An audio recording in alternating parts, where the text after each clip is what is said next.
آداب ناظرین، میں ہوں فیروز گانی۔ خبروں میں پہلے آج کی ہیڈ لائنز پر ایک نظر۔ سگن شپیاں میں فورسز اور ملیٹنٹوں کے مابین جھڑپ، 3 مقامی ملیٹنٹ از جان۔ بیک ٹو ولیج پروگرام کے سلسلے میں لیفٹیننٹ گورنر منوج سنہا کا خود ادھمپور کا دورہ، کہا لوگ ترقیاتی عمل کے اصل منصوبہ ساز ہیں۔ جموں کشمیر میں 621 نئے کورونا معاملات کی تصدیق، ملک میں کووڈ مریضوں کی شفایابی کی شرح میں مزید اضافہ درج۔ اور کوڈ رکن ممالک کا مقصد سلامتی اور اقتصادی مفادات کو بڑھاوا دینا ہے، وزیر خارجہ ایس جے شنکر۔ اب ان اور دیگر خبروں کی تفصیل۔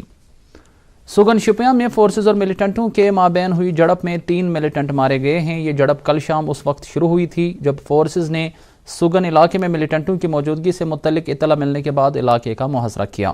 فورسز نے ملیٹنٹوں کو سرنڈر کرنے کی پیشکش کی، تاہم ملیٹنٹوں نے فورسز پر گولیاں چلائیں۔ اس کے باوجود فورسز نے جوابی کارروائی نہیں کی اور ملیٹنٹوں کو بار بار سرنڈر کرنے کے لیے کہا۔ ملیٹنٹوں نے فورسز کی اس پیشکش کو ٹھکراتے ہوئے فورسز پر گرینیڈ داغے اور اندھا دھند گولیاں چلائیں۔ فورسز کو مجبور ہو کر جوابی کارروائی کرنا پڑی، جس کے نتیجے میں محاصرے میں آئے 3 ملیٹنٹ مارے گئے، جن کی شناخت شپیان کے سجاد ملا اور پلوامہ کے جنید رشید اور مہراج الدین کے بطور ہوئی ہے۔ فوج نے جھڑپ کی جگہ سے ایک AK-47 رائفل اور 2 پستول برآمد کیے ہیں۔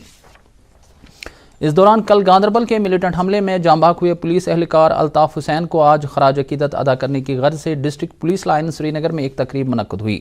اس موقع پر پولیس کے اعلیٰ افسروں نے مرحوم کانسٹیبل کی میت پر گل باری کی۔ مرحوم کی نماز جنازہ عیدگاہ سری نگر میں ادا کی گئی، جس میں لوگوں کی ایک بڑی تعداد نے شرکت کی۔ الطاف حسین کل گاندربل میں اس وقت از جان ہوا تھا جب ملیٹنٹوں نے BJP کے ایک لیڈر پر حملہ کیا تھا۔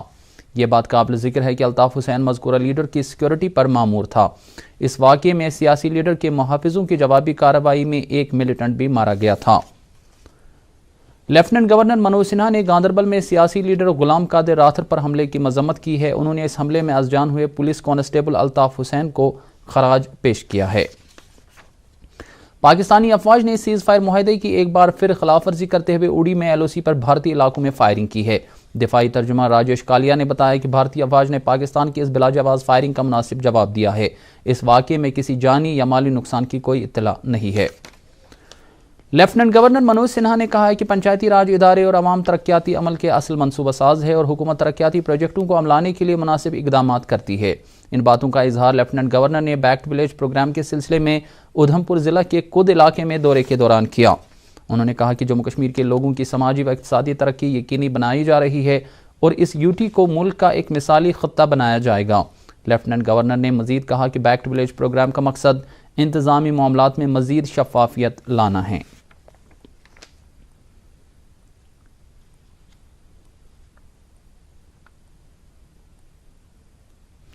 لیفٹیننٹ گورنر کے مشیر بصیر خان نے کہا ہے کہ سرحدی علاقوں کی ترقی کے لیے ٹھوس اقدامات کیے جا رہے ہیں اور انتظامیہ جموں کشمیر کے دونوں خطوں کی یکساں ترقی کی وعدہ بند ہے۔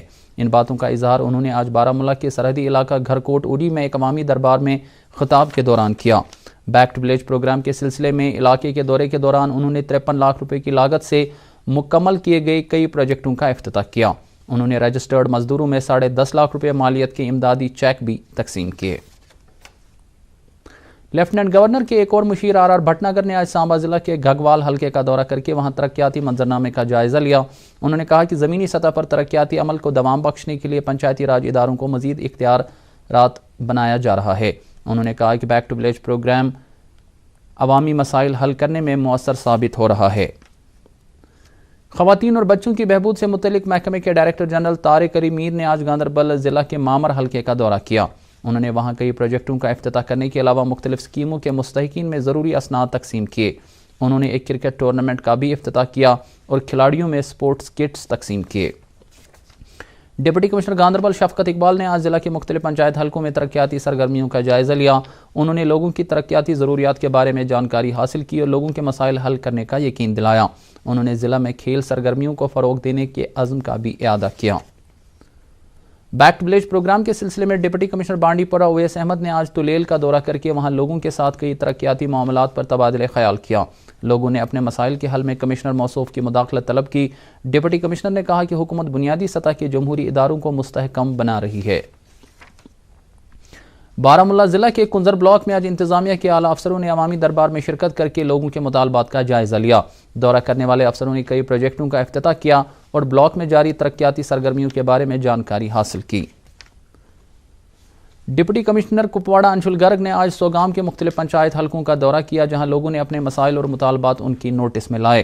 ڈپٹی کمشنر نے لوگوں کو فراہم کی جانے والی سہولیات میں بہتری لانے کا یقین دلایا۔ انہوں نے مختلف اسکیموں کے مستحقین میں ضروری اشیاء اور کھلاڑیوں میں سپورٹس کٹس تقسیم کیے۔ آئی سی پی ایس کی مشن ڈائریکٹر شبنم شاہ کاملی نے آج بڑگام کے چھترگام علاقے میں مختلف عوامی وفود کے ساتھ بات کر کے ان کی ترقیاتی ضروریات کا جائزہ لیا۔ بیک ٹو ولیج پروگرام کے سلسلے میں اس علاقے کے دورے کے دوران انہوں نے کئی تعمیراتی پروجیکٹوں کا جائزہ لیا۔ انہوں نے ترقیاتی پروجیکٹوں کی بروقت تکمیل پر زور دیا۔ ڈپٹی کمشنر شوپیاں چودھری محمد یاسی نے آج ضلع کے سید پورہ پائن حلقے میں 4 کروڑ 92 لاکھ روپے کی لاگت سے تعمیر کیے گئے کئی پروجیکٹوں کا افتتاح کیا۔ مقامی باشندے نے اپنے مسائل ڈپٹی کمشنر کی نوٹس میں لائے، جنہوں نے جائز مطالبات پورا کرنے کا یقین دلایا۔ کمشنر نے کھلاڑیوں میں سپورٹس کٹس بھی تقسیم کیے۔ جموں کشمیر میں آج نوول کرونا وائرس کے 621 معاملات سامنے آئے۔ اس طرح یوٹی میں متاثرین کی کل تعداد 81,000 سے زیادہ ہو گئی ہے۔ آج سامنے آئے معاملات میں سے 361 کا تعلق کشمیر صوبے سے، جبکہ 260 کا تعلق جموں ڈویژن سے ہیں۔ اس دوران آج مزید 14 کورونا مریضوں کی موت واقع ہوئی اور یوں اس وائرس سے مرنے والوں کی کل تعداد 1282 ہو گئی ہے۔ اب تک سامنے آئے کل معاملات میں سے 67,684 مریض شفایاب ہوئے ہیں، جبکہ 12,131 اب بھی زیر علاج ہیں۔ دریں اثنا ملک میں کووڈ-19 سے صحتیاب ہونے والے افراد کی شرح 85% سے تجاوز کر گئی ہے۔ گزشتہ 24 گھنٹوں کے دوران 82,000 سے زیادہ مریض شفایاب ہوئے ہیں۔ روبہ صحت ہونے والوں کی تعداد مجموعی طور پر 57,44,000 سے زیادہ ہو گئی ہے۔ اس وقت پورے ملک میں 9,07,000 مریض زیر علاج ہے۔ شرح اموات 1.55% ہے، جو دنیا میں سب سے کم شرح ہے۔ گزشتہ 24 گھنٹوں میں 72,050 نئے مریضوں کے سامنے آنے کے نتیجے میں ملک میں کووڈ سے متاثرہ افراد کی تعداد 67 لاکھ سے زیادہ ہو گئی ہے۔ پچھلے 24 گھنٹے میں کووڈ-19 کے سبب 986 افراد کی موت واقع ہوئی ہے۔ اس طرح ملک میں کل اموات کی تعداد 1,04,555 ہو گئی ہے۔ ایڈز کنٹرول سوسائٹی نے آج کووڈ-19 کنٹرول روم، مارتنڈ تیرتھ ٹرسٹ اور گردوارہ پربندھک کمیٹی کے اشتراک سے مٹن اننت ناگ میں مذہبی رہنماؤں کے لیے کووڈ-19 سے متعلق ایک جانکاری کیمپ کا انعقاد کیا۔ اس موقع پر ماہرین نے مذہبی رہنماؤں کو کووڈ-19 کو پھیلنے سے روکنے کی تدابیر اور احتیاط کے بارے میں بتایا۔ سری نگر میں آج سے 3 روزہ جشن ڈل پروگرام کا آغاز ہوا۔ اس پروگرام کا انعقاد جموں کشمیر پولیس کی جانب سے کیا گیا ہے۔ پروگرام کی افتتاحی رسم ڈی جی پی دلباغ سنگھ نے انجام دی۔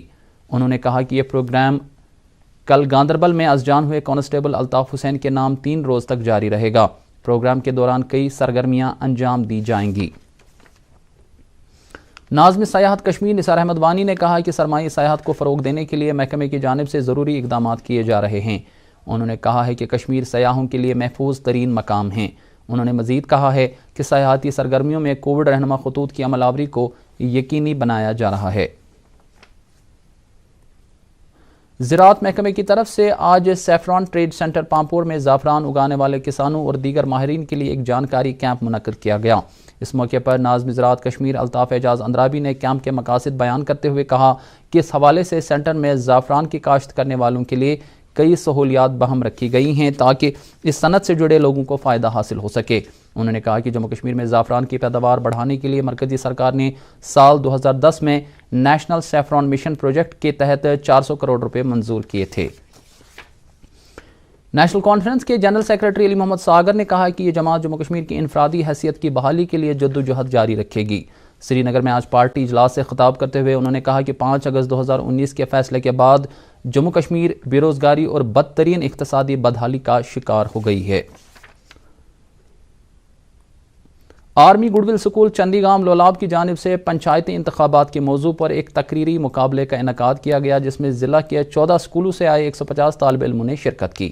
ایسے مقابلے قائم کرنے کا مقصد مختلف اسکولوں میں زیر تعلیم طالب علموں میں مسابقتی جذبہ پیدا کرنا ہے تاکہ وہ اپنے اسکولوں کا نام روشن کر سکے۔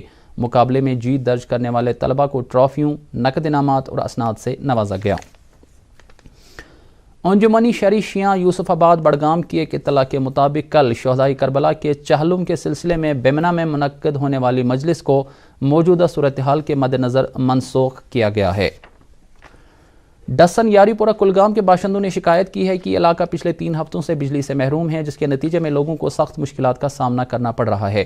انہوں نے مطالبہ کیا ہے کہ علاقے میں بجلی کی سپلائی کو بحال کیا جائے۔ ادھر پاری گام پلوامہ کے باشندوں نے نامن سے پاری گام تک جانے والی سڑک پر میگڈم بچھانے کی مانگ کی ہے۔ راج باغ رستم کالونی کے باشندوں نے شکایت کی ہے کہ علاقے میں کافی عرصے سے پینے کے پانی کا فقدان ہے، جس کی وجہ سے علاقے کے لوگ کئی پریشانیوں میں مبتلا ہو گئے ہیں۔ انہوں نے لیفٹیننٹ گورنر انتظامیہ سے استدعا کی ہے کہ علاقے میں پینے کے پانی کی فراہمی کو یقینی بنایا جائے۔ وزیر خارجہ ایس جے شنکر نے کہا ہے کہ کوڈ رکن ملکوں کا مقصد ان سبھی ملکوں کی سلامتی اور اقتصادی مفادات کو آگے لے جانا ہے۔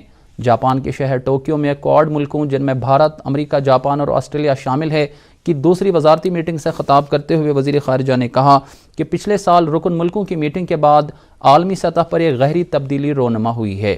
اس دوران وزیر خارجہ نے ٹوکیو میں آسٹریلیا اور جاپان کے وزرائے خارجہ کے ساتھ کئی امور پر تبادلہ خیال کیا۔ اور اب موسم۔ محکمہ موسمیات کے مطابق وادی میں اگلے 24 گھنٹوں کے دوران موسم عام طور پر خشک رہنے کا امکان ہے۔ سری نگر میں آج دن کا زیادہ سے زیادہ درجہ حرارت 27.2 ڈگری سیلسیس جبکہ رات کا کم سے کم درجہ حرارت 5.3 ڈگری سیلسیس ریکارڈ کیا گیا۔ جموں میں آج دن کا زیادہ سے زیادہ درجہ حرارت 34.2 ڈگری سیلسیس اور رات کا کم سے کم درجہ حرارت 19.1 ڈگری سیلسیس درج کیا گیا۔ ادھر مظفر آباد میں آج دن کا زیادہ سے زیادہ درجہ حرارت 31 ڈگری سیلسیس جبکہ رات کا کم سے کم درجہ حرارت 11.2 ڈگری سیلسیس ریکارڈ کیا گیا اور گلگت میں آج دن کا زیادہ سے زیادہ درجہ حرارت 30 ڈگری سیلسیس رہا اور رات کا کم سے کم درجہ حرارت 7 ڈگری سیلسیس درج کیا گیا۔ اس کے ساتھ ہی خبروں کا یہ بلیٹن ختم ہوتا ہے۔ مزید خبروں کی تفصیل جاننے کے لیے آپ ہمارے ٹویٹر ہینڈل اور Facebook page @DD News Srinagar پر لاگ ان کر سکتے ہیں۔ اس کے علاوہ یہ خبریں یوٹیوب پر بھی دستیاب ہیں۔ اجازت دیجیے، خدا حافظ۔